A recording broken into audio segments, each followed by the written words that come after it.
Welcome to the Sunny Days Podcast. I am your host, Sunny Brooks, and I'm so excited to have you. This show was created to inspire women to heal from their past, take control of the present, and manifest their future. Here you will get love, laughter, support, and straight realness. So if you're ready to get rid of your shit and live unapologetically, this is for you. Let's start healing, living, and fucking manifesting. I have some questions that was already asked to me on a thread before today, so I'm going to go ahead and get started with those. The first question from L. Stewart is how to manifest money and a soulmate. Okay, great question.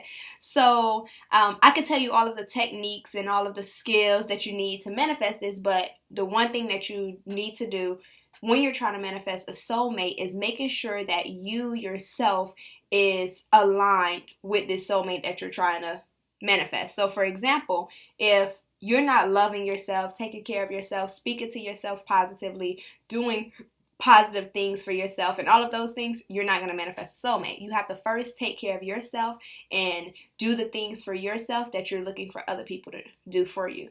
If you're not doing it for yourself, nobody else will. And not only that, with the soulmate, I always love to ask my clients this question. Do you love yourself or treat yourself the way you would want somebody else to treat and love you? If the answer is not yes, that's where you start.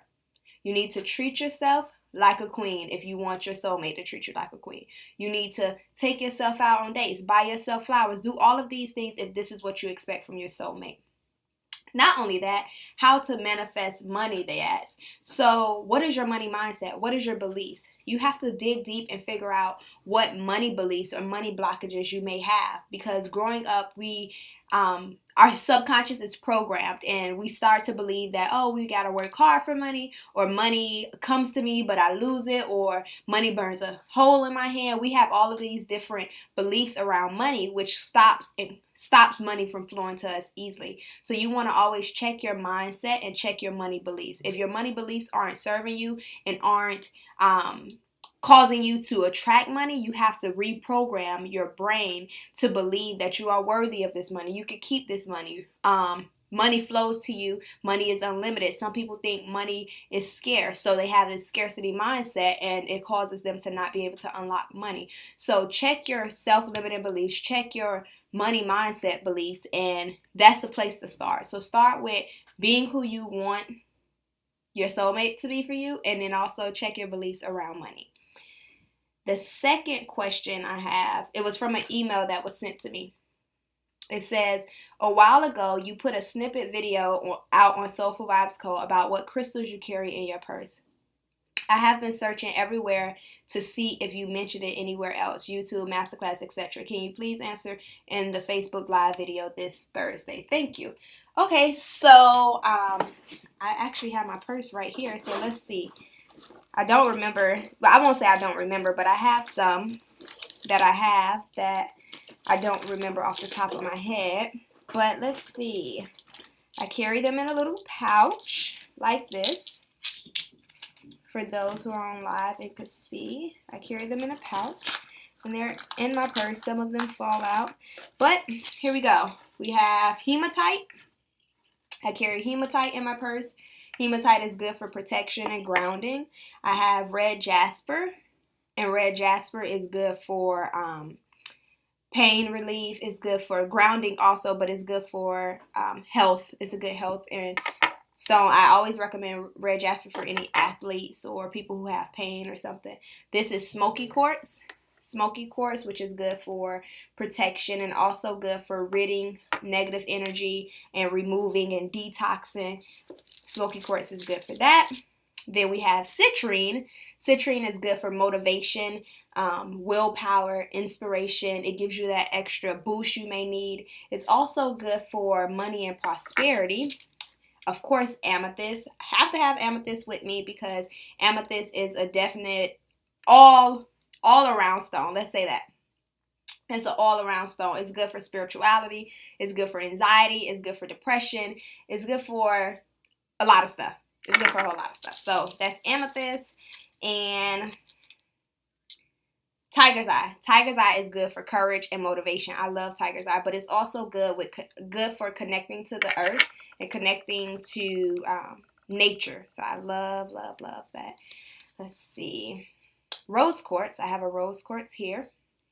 Y'all don't mind my nail. I actually just broke my nail before this, but don't mind my nail. And then this one broke when I was grocery shopping the other day. But whatever. Anyways, rose quartz good for love, affection, compassion, all of that good stuff. But the rose quartz is not only good for attracting love, it's good for that love for yourself, to have that self-love, self-acceptance, self-abundance, self-abundance. Well, we need to be abundant. But yeah, self-love, self-acceptance, self-awareness was the word I was looking for. But it's good. And compassion, not only for others, but for yourself. I have rhodonite. Rhodonite is a good love stone, but it's also good for purifying because it has black in it. So it's good for grounding and protection, but it's good for like forgiveness and releasing certain things. I have pyrite. Pyrite is a money stone. It's a health stone also, but it works with the solar plexus, which is motivation. The solar plexus chakra, if you're not familiar with it, but it works with motivation, confidence. It's good for prosperity. It's also good for health. Let's see what I have. I have emerald. That's a good money and love stone, but I love emerald. And then I have labradorite. Labradorite is good for intuition, trusting your intuition, just like amethyst, but it's good for like being very in tune. A lot of healers carry this stone and use this stone in their sessions. And then the last one I have in my pouch is clear quartz. Clear quartz is like a master healer. It's good for about anything, but it is known as the master healer. And clear quartz also amplifies any energies from any other crystal. So if you're trying to work on, let's say, self-confidence and you're carrying citrine, I would add clear quartz with that to make sure you get an extra boost because it amplifies the energy of any crystal. So yes, that is that. Let's see. That was one question. Okay, so I have another question from Shavea that says, hold on, let's see. It says, so my question is, how do I really find my purpose and passion? I can't seem to get out of my head. I'm still overthinking everything and replaying situations all in my head. I'm so thankful for you. Oh, thank you. So, how do you find your purpose and passion?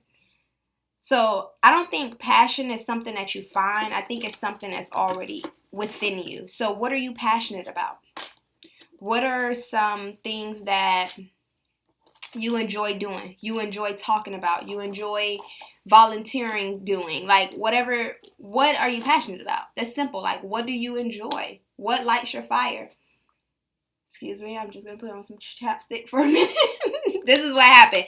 Y'all asked me a question about something in my purse, and now like I see chapstick and I feel like I have to put chapstick on. But nevertheless, what do you enjoy doing? What lights your fire? What makes you say, oh my gosh, I could just do this all the time forever?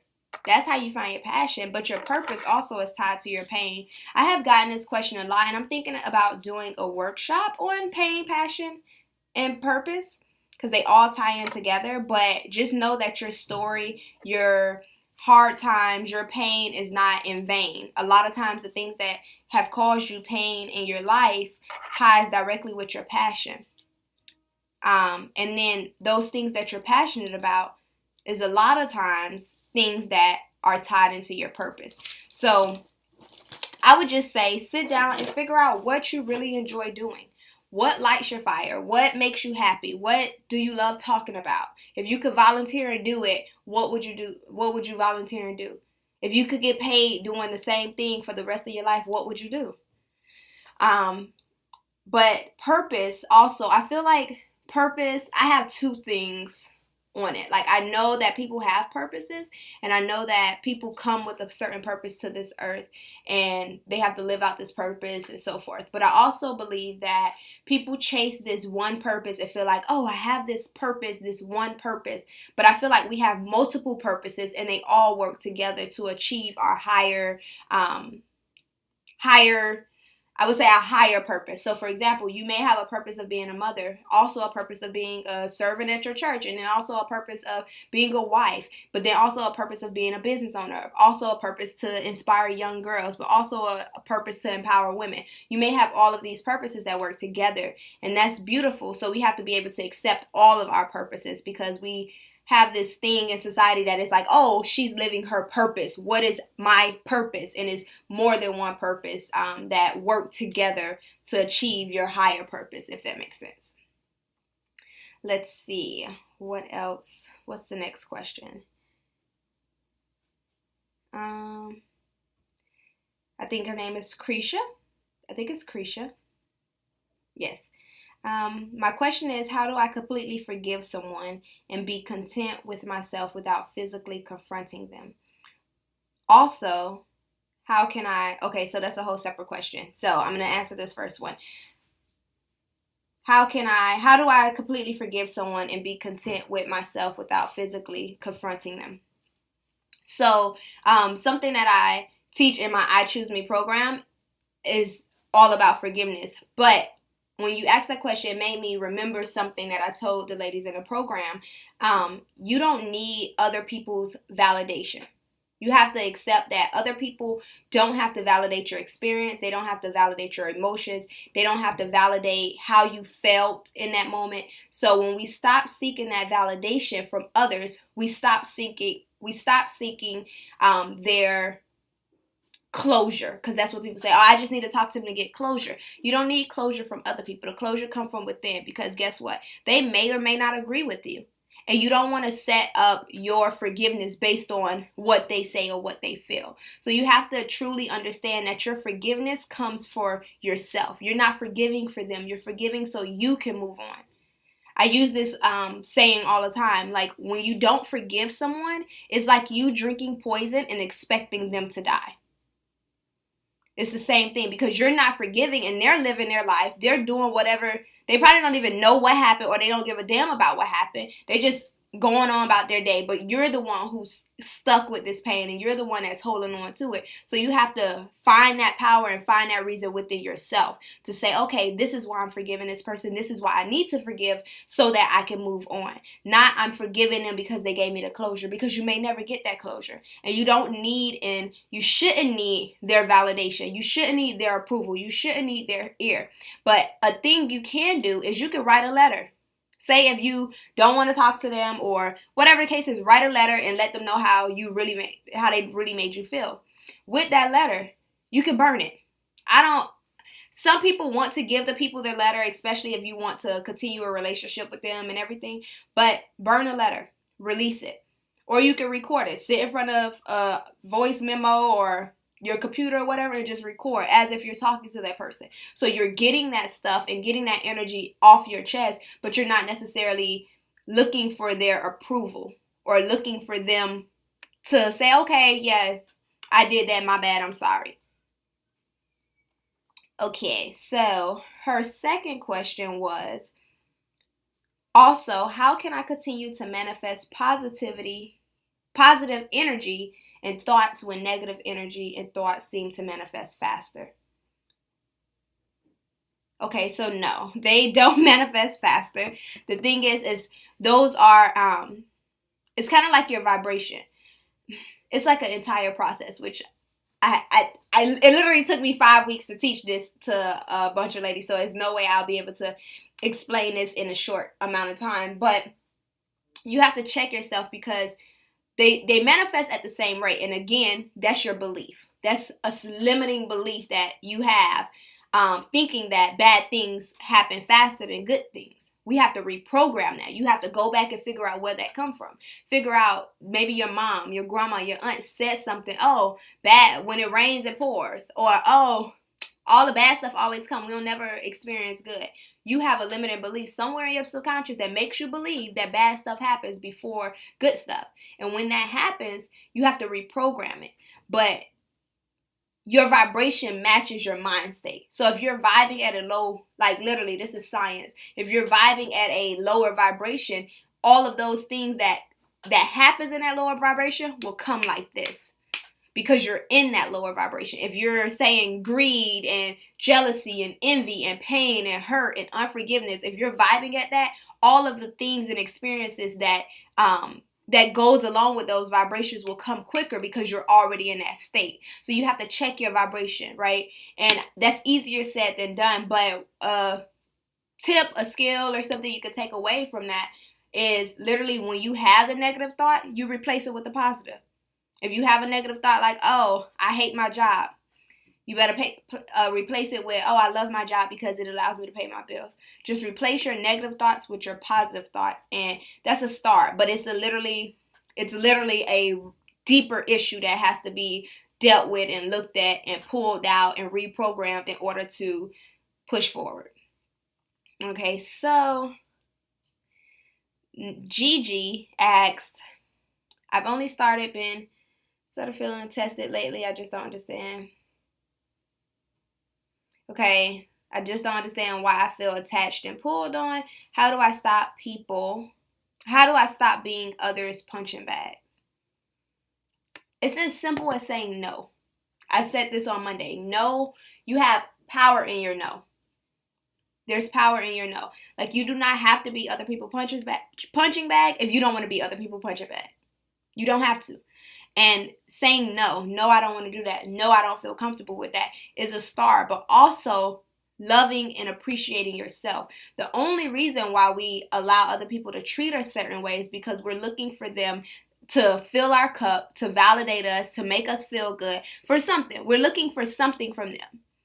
And we decide, okay, well, I'm going to sacrifice my time, I'm going to sacrifice my energy, I'm going to sacrifice how I really feel so that I can please them. Because I need to please them in order for them to stay in my life, in order for them to make me happy, whatever. You have this belief that you have to please them or you have to be their punching bag in order for your life to be a certain way. And that's not true. So you have to reverse that, but also realize that if you were filled with yourself and if you gave yourself that love, that appreciation, that validation, whatever you're looking from them, if you give that to yourself, you will no longer be looking for that. And then when you're no longer looking for that, they won't be able to punch you like a punching bag because you are already filled within yourself. Let's see. Monette says, sometimes I feel like my anxiety overpowers me from doing things. What do you suggest? Breathe.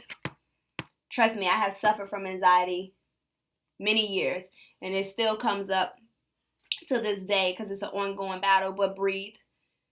When those thoughts say, okay, what if you do this? And then if you do this, then you wouldn't do this. And then if you do that, then maybe this. You just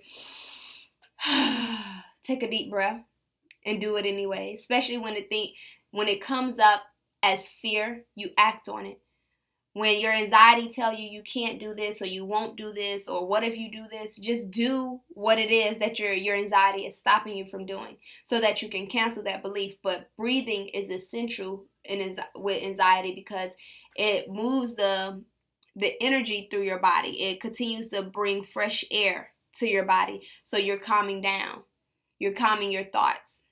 And when you inhale, you can inhale whatever a positive thought is and exhale that thought that's causing you anxiety. But deep breathing is a good technique for anxiety.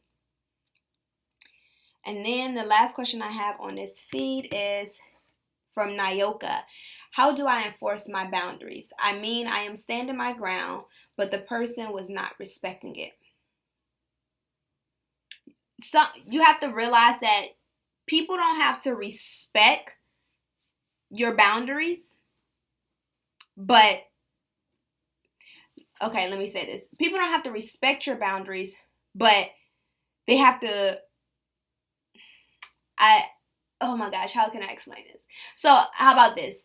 They don't have to really want to listen to your boundaries or respect your boundaries or anything like that, but you have to. You have to respect your boundaries more than they they disrespect them, if that makes sense. So if you have boundaries in place and this person say, okay, well, I'm going to do what I want to do anyways, you have to stand so firm in your beliefs and so firm in your boundaries that, okay, well, if you do that, then this isn't going to happen. Then our relationship can't be this, or I'm not coming here, or we can't speak. You have to respect your boundaries so much, regardless if someone respects it, because they don't have to respect it.